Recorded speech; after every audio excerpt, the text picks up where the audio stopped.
Good evening to all of you.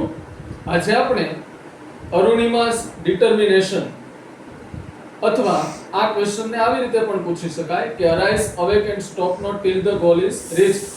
Discuss this famous quotation of Swami Vivekananda in the context of Arunima Sinha. આ રીતે પણ પૂછે અને ડિરેક્ટ એવું પણ પૂછી શકાય કે Arunima's determination. Let's start. Arunima Sinha was a brave and determined woman. Arunima Sinha બહાદુર અને દૃઢ મનોબળવાળી સ્ત્રી હતી. She showed the world that nothing is impossible with hard work and confidence. તેણીએ વિશ્વને એવું બતાવી દીધું કે જો સખત મહેનત અને આત્મવિશ્વાસ હોય તો કંઈ પણ વસ્તુ અશક્ય નથી. In 2011 she was traveling by train when some robbers attacked her. 2011 માં તેણી જ્યારે ટ્રેનમાં ટ્રાવેલિંગ કરી રહી હતી ત્યારે કેટલાક લૂંટારુઓએ તેમના પર અટેક કર્યો. They pushed her out of the moving train. તેણીને બહાર ફેંકી દીધા. She lost one of her legs in the accident. તેણી એક પગ એ એક્સિડન્ટની અંદર ગુમાવ્યો. It was a very painful and difficult time, but Arunima did not lose hope. તે ખરેખર ખૂબ જ દર્દ સભર અને મુશ્કેલ સમય હતો, પરંતુ અરુણિમા સિન્હાએ અપેક્ષા આશા ગુમાવી નહીં. Now it would be timely to discuss Arunima determination in detail. Instead of feeling helpless, she decided to do something great. નિરાધારની સહાય થવાને બદલે તેણીએ કંઈક મહાન કરવાનું વિચાર્યું. She dreamed of climbing Mount Everest, the highest mountain in the world. તેણીએ mount Everest sir કરવાનું નક્કી કર્યું. Many people thought it was impossible because she had an artificial leg. ઘણા લોકો એવું વિચાર્યું કે આ શક્ય ન બને કારણ કે તેણીને એક પગ તો આર્ટિફિશિયલ હતો. However, Arunima believed in herself, પરંતુ તેણીને પોતાની જાતમાં ખૂબ જ વિશ્વાસ હતો. She worked very hard and received special training.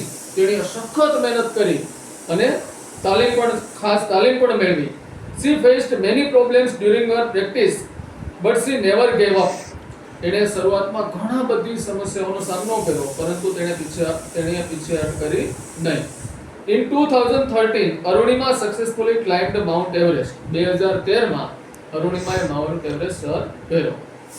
She became the first female amputee in the world to reach the top of Everest. પ્રથમ ફિમેલ એમ્પ્યુટી હતી કે જેણે માઉન્ટ એવરેસ્ટ છે સર કર્યો. Her success made her famous and inspired many people. એની સફળતા તેણીને ખૂબ જ પ્રખ્યાત બનાવે છે અને ઘણા લોકો માટે પ્રેરણાસ્ત્રોત બની ગઈ છે. Arunima's life teaches us that strong determination, hard work and self-confidence can help us achieve our goals. Arunima સિન્હાનું જીવન આપણને શીખવે છે કે જો દૃઢ મનોબળ, હાર્ડ વર્ક અને સેલ્ફ કોન્ફિડન્સ હોય તો આપણે આપણા ધ્યેયને પહોંચી શકીએ, આપણા ધ્યેયને પહોંચી વળીએ છીએ, આપણું ધ્યેય સિદ્ધ કરી શકીએ છીએ. We should never lose hope in difficult situations. આપણે ક્યારે મુશ્કેલ પરિસ્થિતિની અંદર આપણી આશાઓ છે, અપેક્ષાઓ છે ને ગુમાવવી જોઈએ નહીં. A story tells us that if we believe in ourselves and keep trying, we can make even the impossible possible. તેણીની સ્ટોરી આપણને એ પણ કહે છે કે જો આપણે આપણી જાતની અંદર વિશ્વાસ ધરાવીએ અને સતત તેના માટેના પ્રયત્ન કરીએ તો આપણે અશક્યને પણ શક્ય બનાવી શકીએ છીએ. તો આ રીતે મિત્રો, તમે પણ જ્યારે TAT higher secondary main exam આપવા જઈ રહ્યા છો ત્યારે એક દૃઢ મનોબળ સાથે જાઓ, કારણ કે મારો પોતાનો અનુભવ છે કે I got 74 marks in English paper. Okay, મેં કોઈ પણ જગ્યાએ ટ્યુશન પણ રાખેલું નહોતું. માત્ર સ્વ મહેનત અને પોતાની જાત ઉપર વિશ્વાસ અને જેટલું બને એટલું મૌલિક તમારા પોતાના થોટ લખશો એટલા જ માર્ક્સ સારા આવશે.